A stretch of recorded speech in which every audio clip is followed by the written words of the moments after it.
you very much, Jim. I want to welcome General Chun and my friend Bruce Klingner from the Heritage Foundation. This beginning of the series always starts with threat briefings, and we have heard about from China, which was last week, and we're hearing about Korea today. On February 9th, we'll hear my friends Mark Schneider and Steve Blank, who will talk about Russia. And then on February 23rd, Shoshana Bryan and Elon Berman will talk about Iran.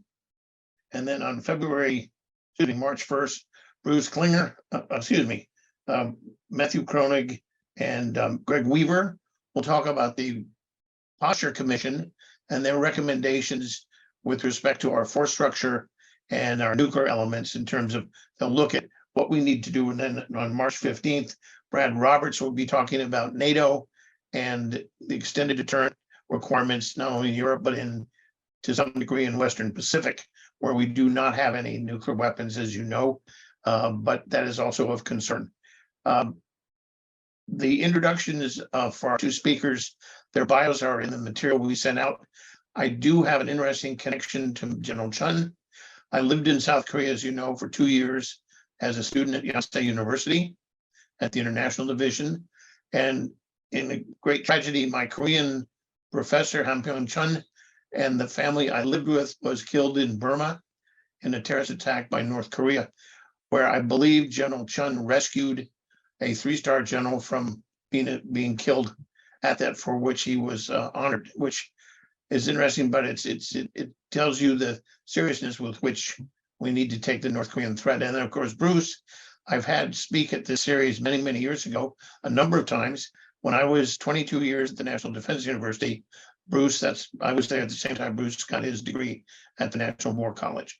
And so with that, General Chun, I want to thank you on behalf of NDIS. Make sure you unmute yourself, and would you take it away and tell us what you're thinking about North Korea? And again, welcome. Well, thank you for the invitation. Good evening and good morning from Korea.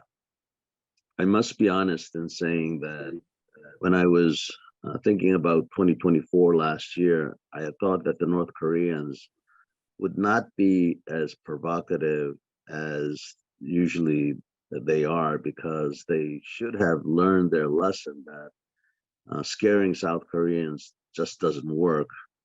And it only makes the conservatives put them in a favorable position. So I did not expect Kim Jong-un to launch not only his verbal barrage, but the context of that verbal barrage.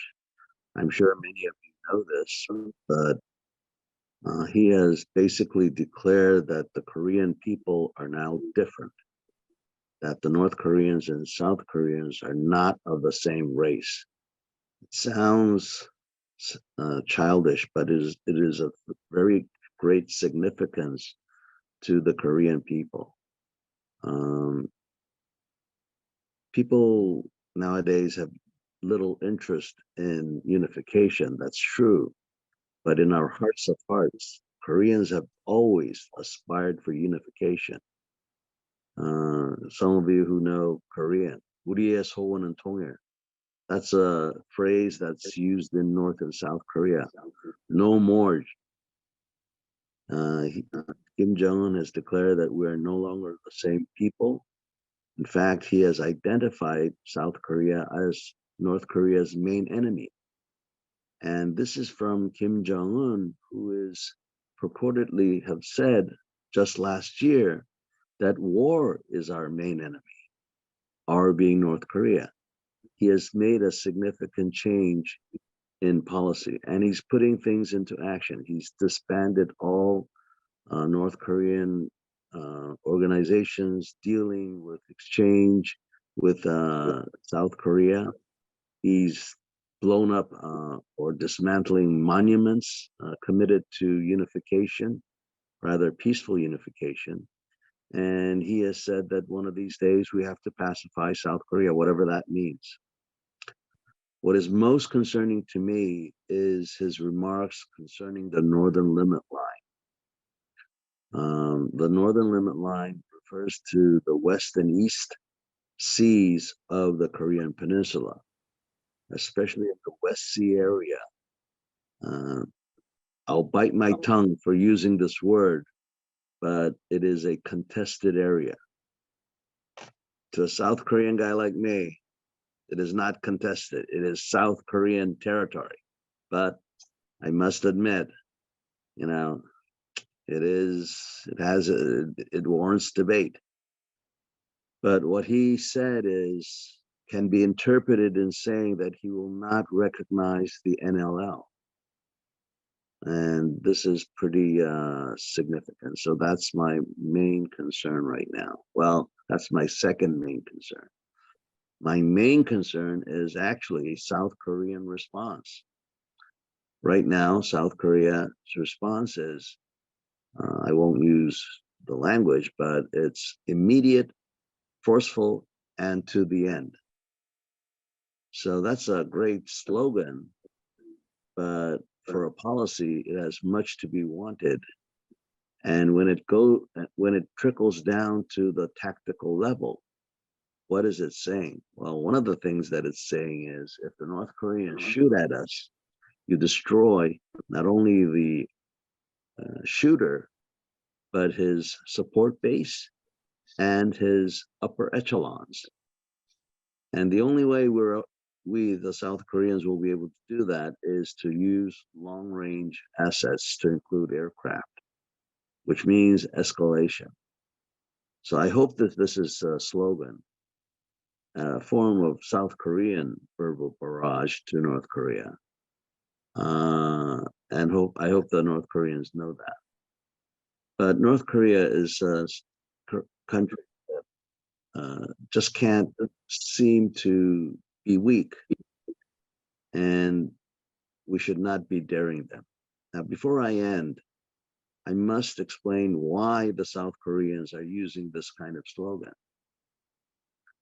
For the past 70, 80 years, whenever North Korea did something, shot down our aircraft, hijacked, a ship or an airplane, ambushed our troops, we were unable to react forcefully. And it has embedded into some of the Korean leadership, military leadership, this sense that they must react forcefully, and that if they do, the North Koreans will back down. They really believe this. My concern is, well, yeah, I agree, but the North Koreans have nuclear weapons, and they might be really, they might even use it, who knows? So that is a consideration that we should always keep. In other words, crisis management is not in the cycle of events that I see, and that's my biggest concern. So I'll just stop there. Thank you. Thank you very much, General Chen. And now over to you, Bruce. Well, thank you, Peter, for having me here. It's great to be back in an event hosted by you, especially with my good friend Inbum. So it's just too bad we're not in the same room. But one of the advantages of having the events late here in Washington is I can have a single malt scotch next to my screen here. I'm going to talk about the North Korean nuclear weapons program, in the sort of the parameters of it, why they might use it, et cetera. And then I want to go back to what Inbum was doing, was sort of why many of us are nervous about 2024, even beyond the nuclear weapons. So just a bit of the parameters. How many nukes do they have? That's a really good question. I think even within the intelligence community, with lots of great sources, it's still a series of guesses that gives you a final number. When I was the deputy division chief for CIA, it was a series of analytic guesses, and that you came up with a number. Back when I was doing it, it was 1 to 3 weapons. Now, in 2017, there were some leaked intel documents that said that North Korea may have 30 to 60 nuclear weapons. There were differences between CIA and DIA, with a capacity for building 5 to 12 per year. Now, you fast forward several years. Last year, a South Korean defense think tank, Qaeda, said they thought they had 90 nukes. I was part of a RAND study that we estimated they could have 200 nuclear weapons by 2027. So clearly the numbers are very worrisome, very scary. Just this, within the last couple months, the International Atomic Energy Agency and some outside experts think that a second reactor came online that'll increase their ability to produce nuclear weapons. They have a mixture of some plutonium-based as well as uranium-based. Now, they've done 6 nuclear tests, which clearly show they have both atomic weapons as well as H-bombs. So the last test they did in 2017 was at least 10 times as great as the 1945 Hiroshima and Nagasaki bombs. And we've been expecting the 7th nuclear test for quite some time back. I think we're coming up on the 2-year anniversary soon of when Washington and Seoul said that the 7th nuclear test was imminent. Well, after a year, I think they took out the imminent, but we're still expecting it. And there's always predictions as to when they're going to do it. But what we expect is, even though the last one was really, really big, we're thinking the next one is actually going to be small, which will probably make people think, oh, this was a fizzle or not of great importance. It will actually be of great importance because North Korea has been talking about a new generation of tactical nuclear weapons for battlefield use. So the explosion, whenever they do it, may only be 5 kilotons or 10 kilotons, but that will show that they have this new series of nuclear weapons, which, because they're smaller, might be more likely used in a conflict, or sort of the misperceptions that could lead to a conflict. And I'll get into that in a bit.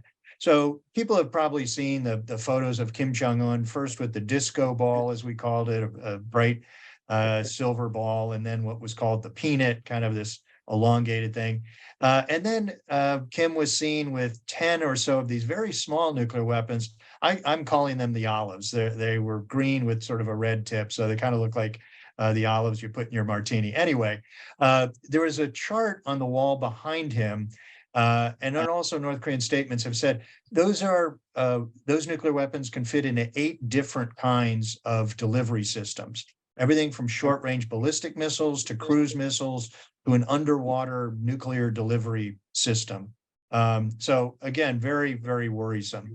Now, how do they deliver it? Well, they don't have bombers.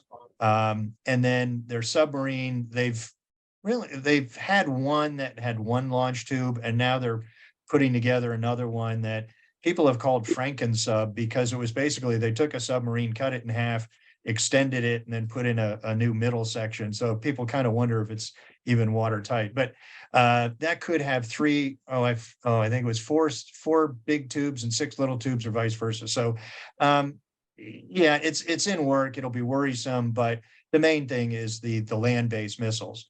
Now, they have land-based missiles for every range. Obviously, of most concern to us is ICBMs. They demonstrated 2 different systems in 2017 that can range. One of them was half of the US, the other was the entire continental US. Since then, they've developed 2 even better systems. One of them is the Hwasong 17. It's often called the monster ICBM. It's carried on this huge 11-axle transporter erector launcher. And it's the world's largest road mobile ICBM. And in a parade, they demonstrated about, I think they showed 12 of those, as well as I think 5 of a other system, the Hwasong 18, which is solid fuel, which is, you don't have to fuel it up, so you can launch and shoot and scoot easier. The concern about the Hwasong 17 is it has maybe 3 or 4 warheads. And when you've got, 12 times 3 or 4, you've got 5 or so Hwasong 18s, and they've been building more of them since then. the danger is the US only has 44 ground-based interceptors right now to protect the American homeland. And those are based in Alaska and California. The US has said we may fire up to 4 at each incoming missile or warhead. So you do the math, they may already be able to overwhelm the limited number of ground-based interceptors that we have. And by having, the other worrisome thing is they show that they can produce themselves these very large transporter erector launchers. Before that, they were limited to 6 or 8 really large Chinese logging trucks that they bought, which they converted from carrying really long logs to really long missiles. But now that they can build the launchers themselves, they can send more missiles out into the field all at once, which, it's like having more guns out on the street where you don't have to run back to headquarters to reload, and get more bullets. So again, it's the ICBMs are of great concern. They also have intermediate range missiles that could hit Guam and Hawaii. They just demonstrated the first of their solid fuel IRBMs, and that also has a hypersonic maneuverable warhead to try to evade or better evade missile defenses. And they also have medium range and short range ballistic missiles. In short, they can hit South Korea, Japan, US bases in the Pacific, and the American homeland with nuclear weapons today. So they also have cruise missiles, which fly lower to the ground and are more evasive. And again, some of them are maneuverable so that they can evade missile defenses like THAAD or Patriot. Also, they have various deployment means. Road mobile is the most obvious. They've also launched some from trains, especially configured rail cars. They've also done, I think, just a few from a silo, and then even one from an underwater from a reservoir. So, in potentially every road or rail system in North Korea, we'd have to keep track of, and every lake or reservoir. Now, I don't know how well the reservoir system is going to be, but it's, using a submarine launched ballistic missile system. And it's just kind of a unique thing. Now, what are the intentions for the nukes? That's up for great debate. Some would say, it's only for defense. It's only to deter the big bad US from attacking them. But we were deterred for decades before they even had nuclear weapons. So, and initially they said they weren't building systems, and then eventually they admitted it. Some experts in the media made a big deal of a revision to their nuclear law in 2022. A lot of people depicted it as a break from the past, because now it talked about an offensive mission along with defensive. Actually, I think it was a lot more continuity than change, because for at least a decade, the senior leadership had been talking about preemptive attacks that they might do on the US or any country, i.e. Japan and South Korea, that assisted us in operations against them. But and North Korea has long called its nuclear arsenal its trusted shield and treasured sword for both offensive and defensive missions. Now, what was worrisome, though, about that revision to the law, which then in 2023 they enshrined in their constitution, was it seems to lower the threshold for their use of nuclear weapons. They described in greater detail scenarios which would lead them to use nuclear weapons, including preemptively. They said that they would use them in response to perceived perceptions, which always runs the risk of misperceived perceptions of not only preparations for a U.S. nuclear attack, but a South Korean or U.S. conventional attack against the leadership of North Korea, the nuclear command structure, or important strategic targets. So it's not just, the US is about to attack them with nukes. It's even conventional weapons could trigger a preemptive North Korean nuclear attack. The other thing that was worrisome was they said that if the command and control over nuclear weapons is in danger from hostile forces, a nuclear strike shall be launched automatically and immediately to destroy the hostile forces. Now that kind of raises the idea of what was called the Soviet perimeter system, or the dead hand system, where once it's activated, even if the leadership is dead, if the system detected a nuclear attack on the Soviet Union or Russia, it would automatically launch nuclear weapons. I don't think the North Korean has that system, but this sense of automatically doing it is concerning.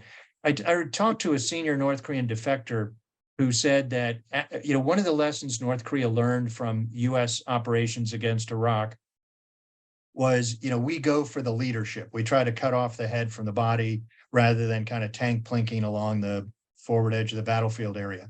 So what the forward commanders of the corps commanders were told is, if you can't get a hold of Pyongyang, it must mean that the US has taken out either the leadership or the communication. Therefore, execute your pre-existing attack orders.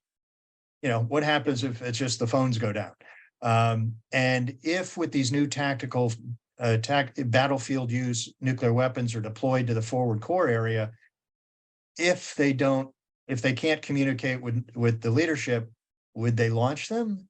Also, if there's a conflict, since those would be in close proximity to Allied forces, would they feel pushed into a use it or lose it scenario? So a lot of things to be nervous about.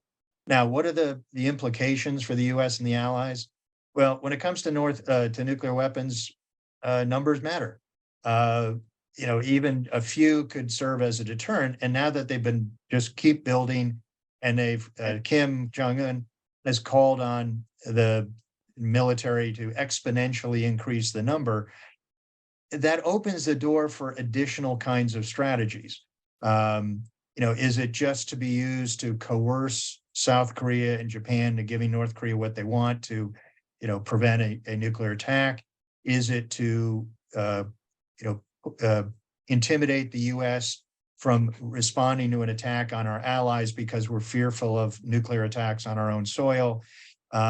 Or is it for a war fighting strategy? Either if they decide to go for Busan, or, through inadvertent escalation. So, the more they have, the more worrisome it is, because they could feel emboldened either to use nuclear weapons or just to be more provocative kind of across the board. So, the concern I have is not that, well, one, Kim is not crazy like some people thought he or his father was, or that he's just going to wake up and say, what the heck, let's try to unite the peninsula. My concern is either miscalculation or escalation. So the miscalculation is sort of, as I alluded to before, is every time the US and South Korea does a big military exercise, North Korea issues kind of an 8-page grumpy-gram saying, well, obviously you're about to attack us, and then they give our order of battle. Are they just saying that, to blame everything on us? Or do they really think we're about to attack, or they might in the future, especially as South Korea has been increasingly strong in both its rhetoric as well as its capabilities for preemptive attacks on the North. So you now have both Koreas kind of leaning forward, vowing to preempt the other's preemption. If North Korea has very bad reconnaissance and surveillance capabilities, would they misperceive activity that is just routine military exercises as a precursor to an attack?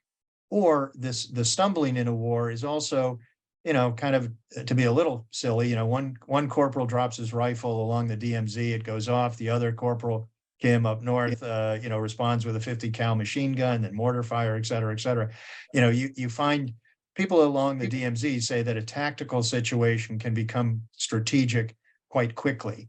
And that's not as silly as it sounds, because in 2015, after the landmine incident, South Korea said that North Korea had fired 13 artillery shells into South Korea. And so South Korea, with a 3-for-1 retaliatory policy at the time, said, all right, well, we're going to fire 39 artillery shells into the North. And since no one was hurt in South Korea, just pick an empty field. Well, UN Command later did a study and found out there were no 13 incoming shells. It was an older South Korean counter battery radar misinterpreted a lightning storm in the region as 13 artillery shells. So what would have happened if North Korea had said, you know, those crazy South Koreans just fired 39 shells? We've got to respond. So anyway, I'm concerned kind of about the stumbling rather than, you know, I want to go to nuclear war tomorrow. So I realize I've been going on for a while. So things that what should the U.S. and its allies do? And I'll just run through them. We need to improve the missile defense of the American homeland. We need to continue the plans to increase our ground-based interceptors from 40 to 60 or 44 to 64, as well as those 20 will be the next generation interceptor. Many of us have recommended we should retrofit or augment the existing ones with the new generation. We also need to augment our regional ballistic missile defense in the Indo-Pacific, especially Guam. We need to affirm our commitment to maintaining our defense of South Korea and Japan, maintain and never threaten to remove or reduce our 28,500 troops there. We should not try to seek a profit in the cost-sharing agreement as the previous administration did. We also need to maintain the high level of military exercises and rotational deployment of strategic assets that we've done the last 4 years, or I'm sorry, that we resumed in 2022 after a 4-year hiatus. And even though North Korea is extremely resistant to any kind of dialogue, I still think we need to try to engage in tension reduction and confidence building talks to try to reduce the risk of stumbling into war. The likelihood is not very good, especially since North Korea just walked away from a previous tension reduction agreement with South Korea called the Comprehensive Military Agreement. Also, South Korea and Japan need to keep their very commendable programs of increasing their defense and offensive capabilities, as well as maintain the trilateral efforts that we've seen in the because of mostly President Yoon's efforts, and sort of encapsulated in the Camp David Accords of last August. So I'll leave it at there, but just sort of very quickly, many of us are concerned about 2024.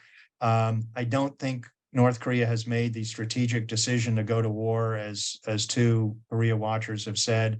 But when I was in Seoul about 2 weeks ago, Korean officials privately said they can't rule out another deadly tactical level attack by North Korea, such as they did twice in 2010 against the Cheonan and Yongpyong Island. And also, senior officials privately were saying, if one artillery shell hits a South Korean island, we will hit the North Korean mainland, maybe even Pyongyang, without consulting with our American allies. That's pretty scary kind of stuff. So in essence, I'm saying it's going to be a bumpy year, but I don't think it's going to be a war. So kind of put on your helmet, but you don't need to get under the bed quite yet. And what longtime Korea watchers have found is, with any year, but especially I think this year, we need to keep a pot of coffee on and a bottle of scotch next to us to get us through the year. So Bruce, thanks very much. Bruce, that was an extraordinary review of what's going on in North Korea and exactly what I wanted. I'm going to turn it back over to the General Chun to comment on the nuclear aspects of what Bruce is talking about. Is what in your mind is the North Korean leadership want to do with these weapons? Is it that it goes from a couple to 10 to 20, and now, Sig Heckers thinks, well, they could have 100, they could have 50. You live there, sir.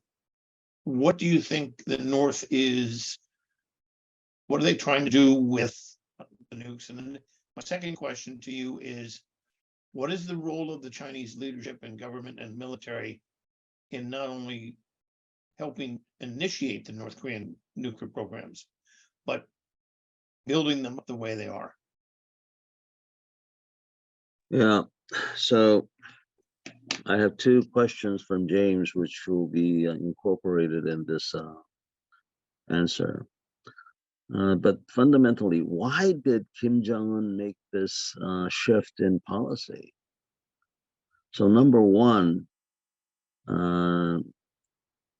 he's sick and tired of South Korean and U.S.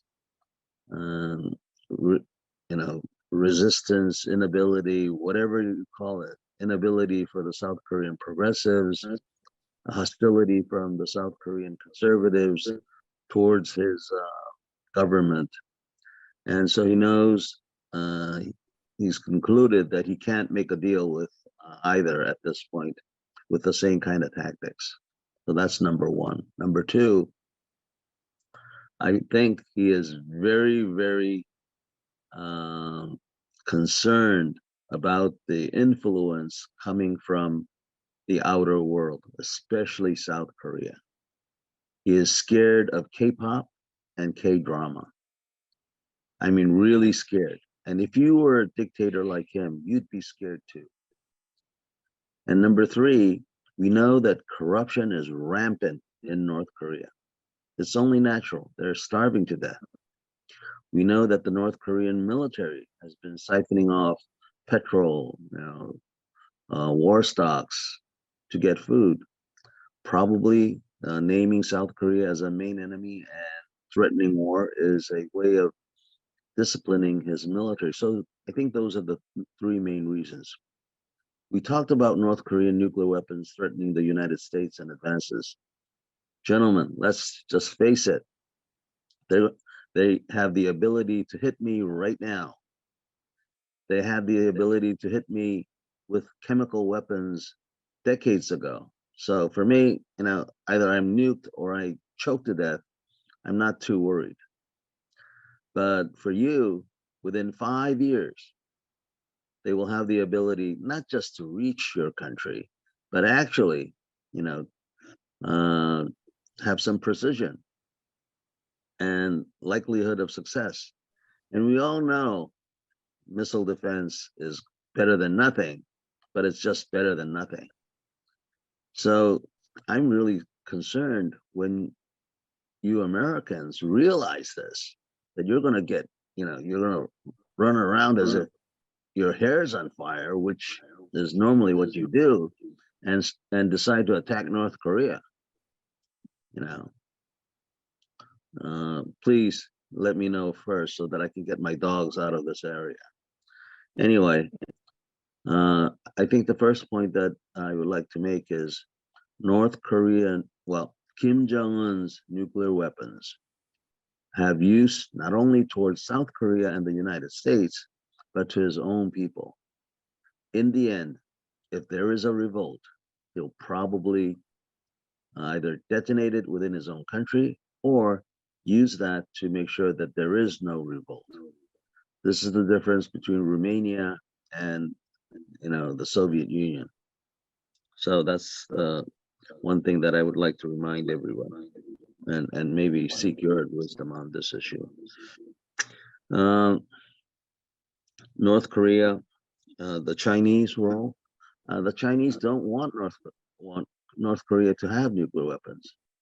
So the North Koreans got their initial Scud technology from the Egyptians in the early 80s, and they were smart enough to redesign it, and now they have these missiles that fly everywhere. And then the Pakistanis gave them the technology for uranium and what's the other plutonium. Yeah. And now we're here. And so we've seen that they're doing all these tests, and the fact of the matter is they're getting better at it. Another thing is, whatever the North Koreans are developing, the Iranians are going to share it. And so it's not just a Korean Peninsula problem. So the Chinese are not very happy. The North Koreans have no love affair with the Chinese. It's not like the South Koreans and the Americans. 7 out of 8 Koreans genuinely appreciate the United States. Well, South Koreans do. It's not that way in North Korea-Chinese relations. During the mid-90s, when millions of North Koreans were starving, the common perception of the North Korean people is that China did not help them. There's a grudge there. So there's no love. This is an opportunity that we might actually be able to use, you know, their disaffection towards the Chinese. Anyway, that's another matter to think about. I want to be very frank with you gentlemen. The Korean people are scared. They're scared about North Korea, but they're scared about China. You know, we've been living next to them for 5,000 years. The Chinese have been trying to make us Koreans extinct for the past 5,000 years, and they're almost there. And the thing that's been protecting us was the United States. I think that sentiment is shared even by North Koreans. And the South Korean public, with all the volatile situations that is happening to our ally, the United States, we're concerned. And that's why 7 out of 10 Koreans want their own nuclear weapons. Now, as a South Korean who know a lot of these senior people in South Korea, do I want these South Koreans to have their thumb on a nuclear button? Hell no. But I would still feel that the North Koreans would be more scared of a South Korean thumb than a US thumb. And that's one of the reasons that I think that US collaboration with South Korea, making sure that when the South Korean guy wants to push, you'll say, hold on a little bit, Kim. There needs to be some sort of mechanism instead of trying to say, you know, no, you can't have it. So 7 out of 10 Korean population want their own nuclear weapons.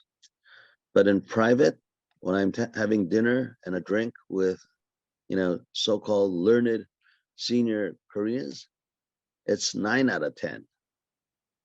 So that's the sentiment right now. Now, having said that, this new NCG initiative that the United States and Korea is having, it's gaining a lot of interest. We know that the United States is trying to help us understand and trying to make us feel more comfortable. So, but is it convincing the Korean people? Well, it'll take some more time. But the NCG, I can't say it's working, but it's working. So it's getting there, but we have a long way to go.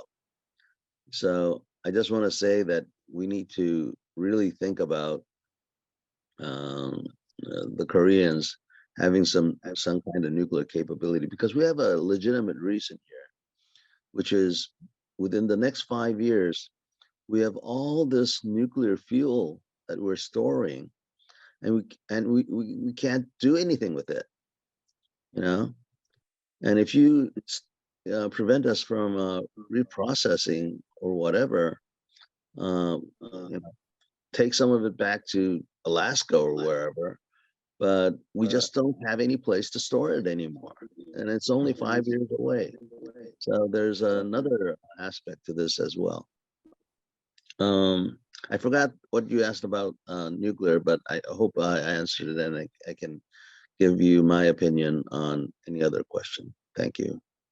No, I mean, General Chun, thank you, because people should know that the general is a senior fellow at the NIDS. And one of the reasons I asked him to come and speak to us today is precisely for this political and cultural review of what's going on both in the South Korean and how the North Koreans are doing. There's a question from old friend Mead Treadwell, who is a missile defense specialist. He asked specifically what improvements in missile defense And I'd like the general and Bruce both answer the question of missile defense in America and South Korea. If you want to talk about Japan, that's as well. But should we do more GBIs? Do we look at having space-based systems? What's your sense? I'm going to go to Bruce first, and then General Chun. Yeah, it's beyond sort of my technical knowledge. I know Tom Carricow at CSIS is really, really good on that. As well as we do have some kind of missile defense folks at Heritage. It's just not me. But I do know that we've been advocating, pushing for, the 20 additional ground-based interceptors, as well as, kind of augmenting with, the whole force with the next generation. For South Korea, they are working on, and they should continue to develop and deploy their medium, the MSAM and LSAM, their medium and long range surface to air missile system. Japan has what we kind of call the Aegis Ashore Afloat system, SM-3. Also, South Korea is now announced they're going to have SM-6s on their ships.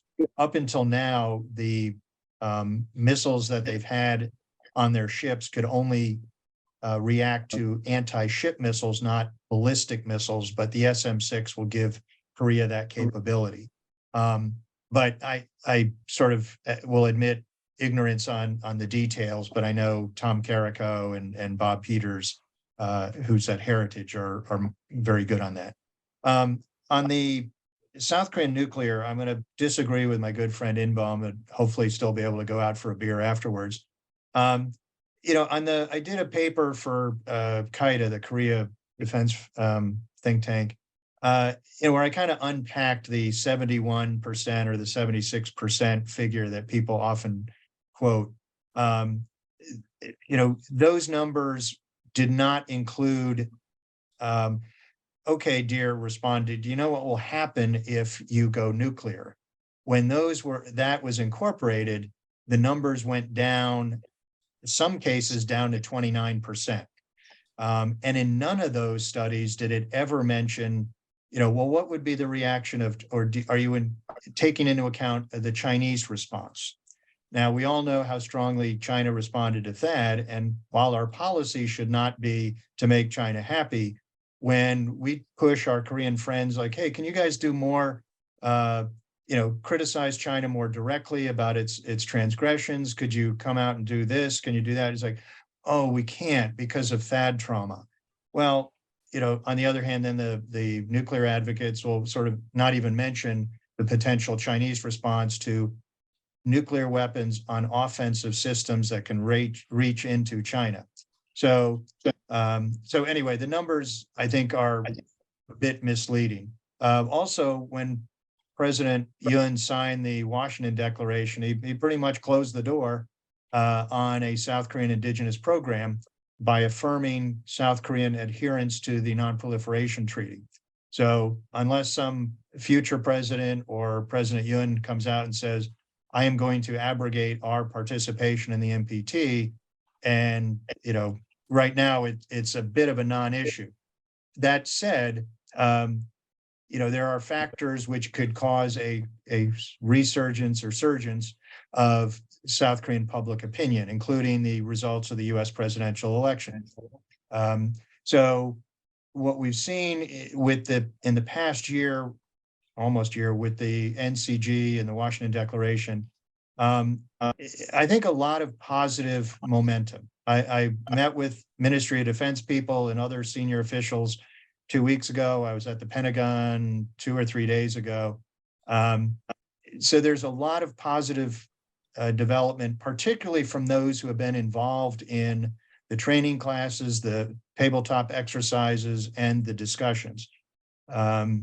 There's still, I think, a sense that Korea wants more than the US will be willing to give, but kind of the general sense is, yeah, things are good for, the rest of the year, maybe even more, as we work through this process. After that, if the Korean government sort of publicly says, we are unhappy, despite President Yoon's, bragging about this agreement, Washington Declaration, I now say it was a failure. Well, that obviously is going to have a huge impact. Though I kind of wonder if a politician would really want to admit failure. So at least from the US point of view, the trend lines are very positive. But I think there's still a sense that from Washington that Korea is going to want more than the US is willing to give. So when you talk to South Korean officials, they're saying, oh, we want two hands on the targeting, the mouse that picks targets. Some were saying we want we want to be involved, 50% in the choice of weapons, the choice of targets, whether your president uses them or not. And the US is saying, that's not going to happen. So there are differences, but what I found is attention of the North Koreans. I'm sorry. That would really get the attention of the North Koreans if we Right. So just quietly. some of the things that would happen if South Korea, if South Korea went down the nuclear path, is they lose 30% of their electricity production because the nuclear suppliers group is required to automatically cut off delivery of fissile material if South Korea goes down that path. If South Korea does a nuclear test, which you would think they'd have to demonstrate credibility of a deterrent, the US is required to cut off military aid to the South. There's no presidential waiver. It would require an act of Congress. So there are consequences, and at least for now, it seems that things are moving in the right direction. But we'll see how things go, either if North Korea continues to act up, or what happens with the next administration. General Chun. South Korea's dilemma with missile defense. Well, let me just start that missile defense for Korea is a very important aspect of how we're going to try to deter North Korea. Many of you should be familiar with the three axis, which is, the kill chain, the KAMD, and the MP, whatever it's called, massive retaliation. But our problem is a North Korean missile will detonate within 3 minutes of its launch. You guys have 30 to 45 minutes. I have 3 minutes. So 3 minutes, that's 180 seconds. And the only way you can have a credible missile defense, no matter at high altitude, mid altitude, low altitude, is to have some sort of AI that will, automatically start shooting. And it does not make me feel any better. So missile defense, missiles, we're developing it, we're putting in a lot of money, but the fact of the matter is a North Korean missile is going to come in no matter what. And that's, one is bad enough, right? So that's one thing. I am not going to go into a debate with Bruce. And Bruce, don't worry, man. I mean, we're friends. We can talk about anything. But I just want to make sure that you understand that the intent is not to exchange the alliance for South Korean nuclear weapons. But I really resent the fact that sometimes it sounds as if you Americans are threatening me with, withdrawal of US forces or all this electricity kind of stuff. If the Koreans go that way, we're gonna buckle down. That 29% you talked about, that's still 60%. That's still, 50% of the Korean people who are going to say, okay, this is the hell with this. And what our fears with the Chinese, we've never liked them. Do you know what our status is now? 7 million South Koreans visited Japan last year. I think it was less than 100,000 for China. Oh. The Chinese are stealing our factories in China. You know, same in Russia. That's the price that we're paying for this alliance that we're talking about. Did you know that Hyundai sold their plant in Russia? For Do you know how much they $100. sold it for? Bruce, do you know how much they sold it for? $100. $100. Yeah. You know, I that's just heard that this week, and there's like a 2-year clause where they could buy it back. yeah. And then also the Hyundai has put up their ops in China for sale. Yeah. So, you know, we're paying a big price. So we don't care what the Chinese think. Our main focus is the United States. Now, you guys are God-fearing people. You believe in Santa Claus. And because you do believe that, that's why I trust you. But, you know, don't try to bully us, because I have my own South Korean crazies, and all we want is to feel safe. And right now, You don't feel safe. I'm just happy that I did my job as a military guy. You know, a military job is simple: go fight, kill, and try to survive. That's it. But the politicians and policymakers have dropped the ball on North Korea. We should have bombed them in the 90s. You know, now we have a big problem. And I just, you know, resisted from using the F word because obviously we're recording, but we have a big problem, you know, guys. And so seriously think about extended deterrence, meaning South Korea having a nuclear deterrent of their own with an American guy or a gal next to the Koreans, you know, saying, as long as we have a two-key system, and as long as there's an American guy there, what's the difference? And it'll be like having tactical nuclear weapon, 51% US tactical nuclear weapon on Korean soil, which the Koreans will call South Korean. What's the harm in that? You know, have a dagger in the throat of the Chinese. And oh, by the way, it was you Americans who said that we could trust the Chinese in the 70s and 80s. I just want to remind you of that as well. Yes. That's from Bill's the one of my Korean dear perspective. friends. He reminds me of that all the time. He works next to Bruce over at Heritage.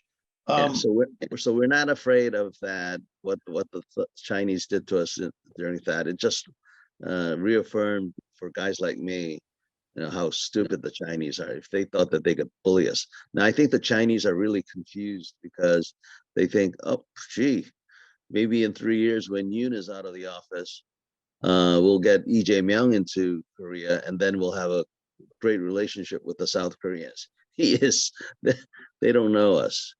And we're tracking all the things that are going on in China and Taiwan as well. So, you know, God help us. But anyway, I hope I hope my statements do not get me thrown off the senior fellows program at NIDS, but you know, you wanted Yes, to. no.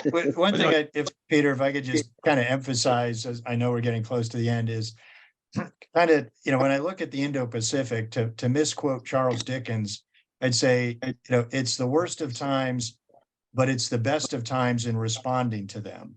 In that the North Korean and the Chinese threats are, you know, increasing. We can go in ad nauseum about that. But right now, our bilateral relations with our two allies and the trilateral relationship is the best I remember in the 31 years I've been doing this. So, and what I have been telling people is we should be drinking in celebration because, you know, in a little while we may be drinking in commiseration.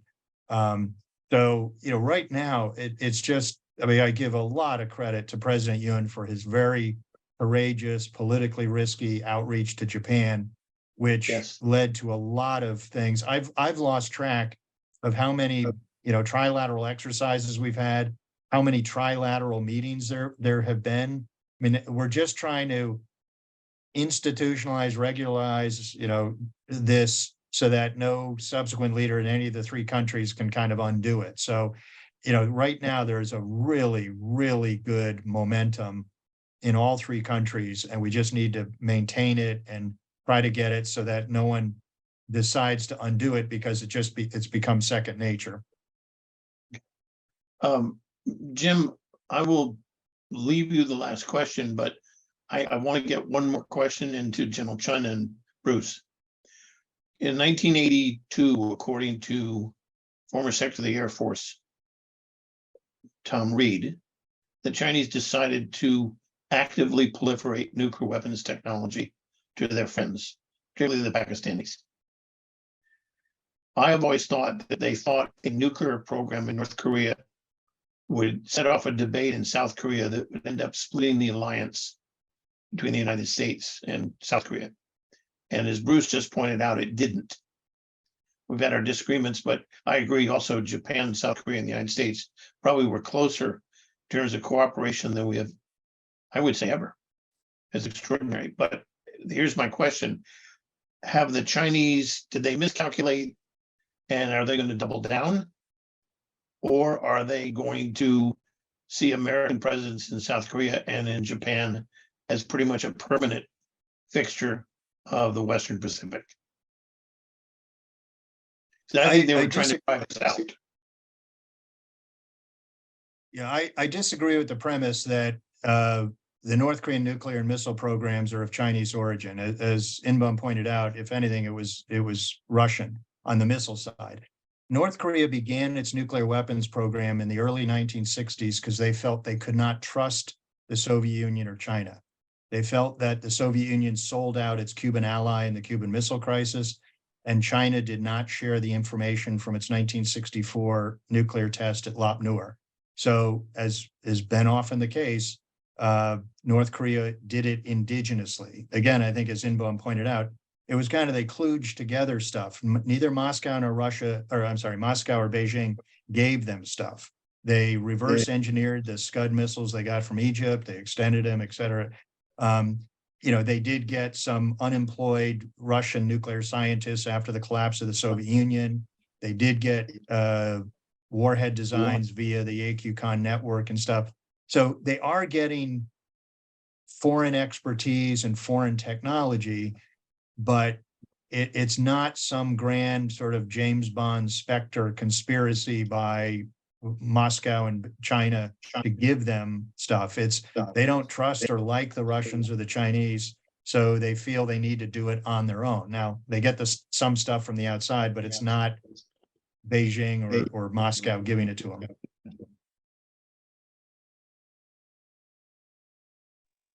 Yeah, I've never heard the Chinese giving them nuclear technology. It seems to me that China would rather have a nuclear-armed North Korea than have a Republic of Korea on their borders, supported by the United States. I just can't understand the logic of the Chinese, but I think that's what they're thinking. So, yeah, the Chinese, especially with the new Russian North Korea relationship, they're in a situation where either they, support North Korea or be left out in the equation in their influence in Northeast Asia. So they'll be dragged into supporting Kim Jong-un. And so Kim Jong-un is in a better place than he was a year or two ago. So unless the war in Ukraine gets better and Russia is able to be more flexible with their supply of ammunition and other stuff, Kim Jong-un is in a pretty good place. Over to you, Jim, our president of NIDS, to close us down again. Bruce, thank you so much. General Chun, thank you very much. Really extraordinary conversation, and it'll be interesting to get a transcript of this and read it. Yeah, I want to say, I think there's, every time we look at the situation in Korea, it shows how really unstable the world is because of our adversaries and their aggressiveness, but also it highlights the great value of our nuclear deterrence and how valuable it is and how we have to treat it as such. And so, Bruce, I thank you for your comments and for your responses. And General Chun, our dear senior fellow, kamsamnida. And to all of the people that have joined us today, I thank all of you for joining in here. And I can't leave without saying that if you haven't looked at thinkdeterrence.com, there's a lot going on at NIDS, ability to write at our inline journal, to do education, to join in as a guest speaker on our podcast. And hopefully we can have some of you join in as we debate or discuss topics there. So a lot of opportunity to get this word around as much as possible. But Peter, again, thank you for Huessy events. It truly is a growing and valuable piece of information coming from NIDS. And I think this is great. So thank you.